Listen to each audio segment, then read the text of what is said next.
तो भाई लोग, इंडिया वर्सेस न्यूजीलैंड का सेकेंड टेस्ट का डे 1 ख़त्म हो चुका है। और डे 1 में एक चीज़ मतलब देखने को मिली, वो बहुत गलत चीज़ थी। बहुत गलत तो नहीं कह सकते, लेकिन हाँ, चीज़ तो गलत थी ही। जैसे ही टॉस न्यूजीलैंड जीती, वहाँ पे रोहित शर्मा की बॉडी लैंग्वेज इतनी डाउन हो गई कि मैं बता नहीं सकता हूँ यार। और उसके बाद पूरे दिन का जो खेल हुआ है, पूरे दिन के खेल में रोहित शर्मा इतने डिफेंसिव माइंडसेट से मतलब कप्तानी करी है ना, कि ये क्या बताऊं यार आप लोगों को। इतना डिफेंसिव माइंडसेट से करने की क्या जरूरत थी। आपके पास स्पिन अटैक है, स्पिन ट्रैक पे आप गेम खेल रहे हैं, आप बल्लेबाज को घेरने की कोशिश तो कीजिए। सिंगल डबल उसका रोकिए, चौका मारने दीजिए। कितना चौका मार लेगा? हर ओवर में 5-4 चौके थोड़ी मार देगा। अगर मारने जाएगा तो कट भी तो लगेगा, आउट भी तो होगा। आप इतना डिफेंसिव क्यों गए? मुझे यह जानना था, इतना डिफेंसिव आखिर में जरूरत क्या थी? भाई दूर दूर फील्डर रखो, चौके नहीं देने हैं, सिंगल डबल खेलने दो। अरे सिंगल डबल अगर आप खेलने दीजिएगा तो बल्लेबाज पे प्रेशर ही नहीं बनेगा। आपने देखा डेवन कॉनवे ने कितनी अच्छी बल्लेबाजी करी, रचिन रविंद्रा ने कितनी अच्छी बल्लेबाजी करी। इवन रचिन रविंद्रा तो रविंद्र जडेजा को सेटल तक नहीं होने दे रहे थे, आगे बढ़ के मार रहे थे, आगे बढ़ के। आपके ठीक है, बहुत अच्छे स्पिनर हैं रविचंद्रन अश्विन, नो डाउट, लेकिन जब आप इतने सारे टेस्ट मैच खेलते हो ना, और कोई टीम आपके खिलाफ अगर रन बनाती है, तो उसको भी पता चलता है कि ये सामने वाला बॉलर क्या डालेगा और क्या नहीं डालेगा। तो वो भी अच्छे से प्लान बना के आ सकता है। ऐसा नहीं है कि वो प्लान नहीं बना सकता है, वो एग्जीक्यूट कर सकता है, प्लान बना सकता है, एग्जीक्यूट कर सकता है। खैर, शुरू के 3 विकेट तो रविचंद्रन अश्विन ने ही लिए, और लास्ट के 7 विकेट वॉशिंगटन सुंदर ने लिए। भाई साहब, वॉशिंगटन सुंदर, सैल्यूट है भाई आपको। शुरू के 4 टेस्ट मैचों में 6 विकेट है वॉशिंगटन सुंदर के, और अपने 5वें टेस्ट मैच के मात्र पहली इनिंग में ही 7 विकेट झटक दिए। टोटल 713, 5 मैचों में 13 विकेट हो गए वॉशिंगटन सुंदर के, जो कि एक ब्रेव डिसीजन था। ब्रेव डिसीजन तो नहीं कह सकते, लेकिन कुलदीप यादव को हटा करके आप वॉशिंगटन सुंदर को पहले तो 15 में शामिल किया, फिर उनको प्लेइंग 11 में भी खिलाए।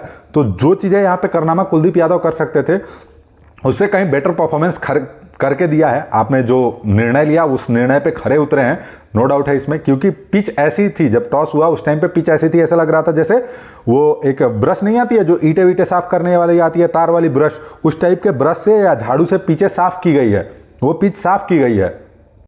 एकदम खुरदुरा सा पिच था, जो कि स्पिनर के लिए काफ़ी मददगार पिच था। खैर, फर्स्ट इनिंग में जब न्यूजीलैंड बल्लेबाजी करने आई, तो अर्ली ऑन तो नहीं कह सकते, टॉम लेथम का विकेट अश्विन ने लिया, फिर उसके बाद विलियम को आउट किया, फिर उसके बाद डेवन कॉनवे को आउट किया। और थोड़ी सी कप्तानी वीक भी नज़र आई इसमें मुझे, क्योंकि देखो, जहाँ पे अश्विन ने आई थिंक किसको आउट किया था, डेवन कॉनवे को या विलियम को डाला था, जिसमें अंपायर्स कॉल होता विकेट, बॉल डाला था, वो बॉल स्टंप पे जाके टकरा रही थी, पिचिंग इन द लाइन था, उसका इंपैक्ट जो था, इंपैक्ट अंपायर्स कॉल था। तो हो सकता था कि वो अंपायर्स कॉल हो जाती, वहां पे रिव्यू लेना चाहिए था। जहां पे आपने देखा भी होगा मैच में कि सरफराज कुछ बोलना चाहते हैं तो अश्विन मना कर देते हैं, हट रे तू चुप, साइड हट। फिर वो डायरेक्ट रोहित शर्मा से बात कर रहे होते हैं, या फिर लंच से पहले आई थिंक वो 47 या 48 के आसपास डेवन कॉनवे बल्लेबाजी कर रहे थे, और लंच से पहले जो लास्ट बॉल वॉशिंगटन सुंदर ने बॉल डाली, वो बॉल पैड पे जाके टकराई, बल्ला भी नहीं टच था, और वो बॉल स्टंप में खत्म हो रही थी। वहां भी रिव्यू लेना चाहिए था, हल्का अपील हुआ, उसके बाद रिव्यू नहीं हुआ। इतना डिफेंसिव माइंडसेट क्यों था? वहां रिव्यू लेना चाहिए था, आपको विकेट मिलता। आप देखिए 70 रन बना करके आउट हुए डेवन कॉनवे। चलिए, वो खैर आउट हो गए, अश्विन की मेहरबानी थी। उसके बाद भाई साहब रचिन रविंद्रा एक बार फिर से लय में लग रहे थे, ऐसा लग रहा था कि भाई मैच में फिर एक बार शतक बना करके जाएंगे। अच्छी बल्लेबाजी कर रहे थे, और अच्छी बल्लेबाजी इट मीन्स कि वो आगे बढ़ के खेल रहे थे, क्योंकि उनको पता था कि मैं अगर क्रीज से खेलूंगा तो पिच में रह के अंदर से खेलूंगा तो बॉल टर्न होगी और फिर संभालना मुश्किल हो जाएगा। इसलिए बार बार वो स्टेप आउट करके बल्लेबाजी कर रहे थे। जडेजा को भी अनसेटल कर रहे थे, सेटल नहीं होने दे रहे थे जडेजा को। लेकिन जैसे ही वॉशिंगटन सुंदर आए और वो पिच में रहते हुए बल्लेबाजी, उनको डिफेंस करने की कोशिश करी, बॉल सामने गिरी और कट के टर्न होके सीधा ऑफ स्टंप पे जाके टकराई, वहां विकेट मिला। खैर, रचिन रविंद्रा आउट हुए, जान में जान आई। उसके बाद डेरियल मिचेल बल्लेबाजी कर रहे थे, टॉम ब्लंडल भी वैसे ही आउट हुए, स्टंप में जाके बॉल टकरा गई। ग्लेन फिलिप्स उठा के मारने के लिए गए, अश्विन के हाथ में कैच हो गए। फील्डिंग अच्छी थी, कुछ कैचेस मिस हुए, जैसा कि 2 कैच मिस हुआ रचिन रविंद्रा का। एक कैच जो कि रविंद्र जडेजा के बॉलिंग पे रचिन रविंद्रा आगे बढ़ के मारने जा रहे थे, तो जो उनके पीछे सरफराज अहमद खड़ा थे, तो सरफराज ने क्या करा, कैच करने की कोशिश करी, लेकिन सरफराज के उंगली के नीचे से बॉल निकल गई। उसके बाद आकाशदीप के ओवर में वो मिड ऑन के ऊपर से मारना चाहते थे, वहां पे शुभमन गिल के हाथ में टच होकर बॉल निकल गई। शॉट का फील्डर वहां पे एकदम पास में था, थोड़ा सा अगर पीछे होता तो वो कैच होता, लेकिन वहां भी थोड़ी सी मिसफील्ड हुई। उसके बाद जब टीम साउथी बल्लेबाजी करने के लिए आए, तो टीम साउथी सेंटनर एक अच्छी मतलब इनिंग बिल्ड कर सकते थे सेंटनर के साथ, तो वहां पे भी आई थिंक किसके, जडेजा के ओवर में कैच छूटा जो ऋषभ पंत ने छोड़ा, बहुत बड़ा मोटा किनारा लगा हुआ था, वहां पे छूटा। खैर अगले ही ओवर में टीम साउथी को वाशिंगटन सुंदर ने आउट कर दिया और 7 विकेट लिए भाई साहब। एक मतलब जो होता है ना कि आप किसी बल्लेबाज को 15 में शामिल करके अचानक से अगर खिला लो तो एक बहुत बड़ा वो हो जाता है कि आपका ये डिसीजन ब्रेव था कि नहीं था। उस डिसीजन पे पूरी तरीके से टीम इंडिया खरा उतरी है, जैसा कि हमने कल आपको बताया भी था पिच रिपोर्ट में। और टीम स्क्वाड होने वाली क्या है, तो स्क्वाड में आपको जैसा बताया था शुभमन गिल एंटर करेंगे, वाशिंगटन सुंदर और आकाशदीप ये तीनों एंटर करेंगे, केएल राहुल, कुलदीप यादव और मोहम्मद सिराज, ये तीनों बाहर जाएंगे। केएल राहुल का हो सकता, केएल राहुल कुछ खासा परफॉर्मेंस बांग्लादेश की सीरीज में भी नहीं कर पाए थे और इस सीरीज के भी पहले मैच में उतने अच्छे तरीके से परफॉर्मेंस नहीं कर पाए थे जो उनसे चाहिए था। फर्स्ट इनिंग में तो 0 पे आउट हो गए और सेकंड इनिंग में एक अच्छी पारी चाहिए था, वहां पे वो परफॉर्मेंस नहीं दे पाए थे।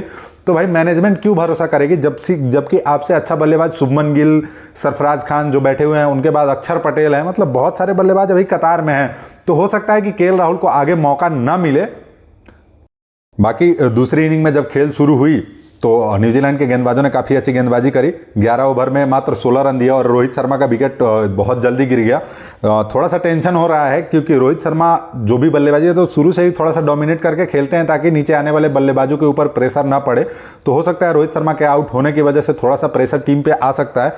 लेकिन खैर देखो जो भी हुआ थोड़ा अच्छा हुआ, इंडिया ने काफ़ी अच्छा खेला आज। और वाशिंगटन सुंदर का जो डिसीजन था वो बोल्ड डिसीजन था, मतलब बहुत बड़ा डिसीजन और सही साबित हुआ डिसीजन, गलत नहीं हुआ पिछले मैच की तरह कि हाँ टॉस जीत करके पहले बल्लेबाजी ले ली और वो गलत डिसीजन साबित हुआ था, वो चीज़ें नहीं हुई।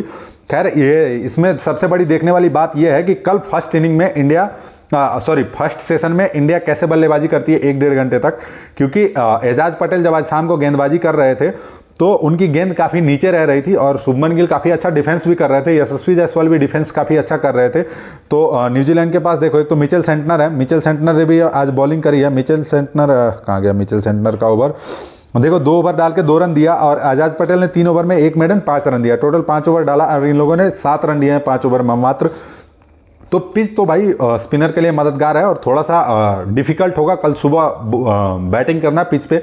तो देखते हैं टीम इंडिया कैसे खेलेगी और थोड़ा सा अच्छा परफॉर्मेंस की ज़रूरत है, क्योंकि अगर इंडिया यहाँ से 350 तक अगर लेके अपनी इनिंग चली जाती है, 100-150 रन की लीड अगर इंडिया दे देती है न्यूजीलैंड को, तो न्यूजीलैंड कहीं ना कहीं बैकफुट पे चला जाएगा और 4th इनिंग में हमारे पास ज़्यादा रन चेज करने के लिए नहीं बचेंगे, कम ही रन चेज करना होगा।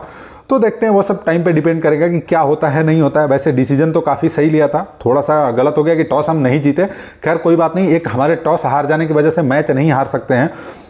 इस मैच में 2 बार इंडिया ने खेला है, मात्र 2 ही टेस्ट खेला है, पहला ऑस्ट्रेलिया जीता और दूसरा इंडिया जीता। पहला ऑस्ट्रेलिया इंडिया का था, दूसरा इंडिया और साउथ अफ्रीका का था, जिसमें इंडिया ने 1 इनिंग और 137 रन से जीता था और ऑस्ट्रेलिया 333 रन से इंडिया से जीता था, जिसमें आई थिंक नेथन लायन ने सबसे ज़्यादा विकेट लिया था। और अश्विन अन्ना ने नेथन लायन को टेस्ट क्रिकेट में मतलब पीछे छोड़ दिया है। 530 विकेट नेथन लायन के हैं, 531 रविचंद्रन अश्विन भाई साहब के हो गए हैं। तो अन्ना आपको बहुत बहुत बधाई हो। और फाइफर लेने वाले में कुलदीप यादव कह रहे हैं, वाशिंगटन सुंदर का भी नाम शामिल हो गया। भाई वाशिंगटन सुंदर अति सुंदर, अति सुंदर। तो मिलते हैं, अगर वीडियो अच्छी लगी हो तो वीडियो को लाइक कीजिए, चैनल को सब्सक्राइब कीजिए। मिलते हैं नेक्स्ट वीडियो में, तब तक के लिए जय हिंद दोस्तों।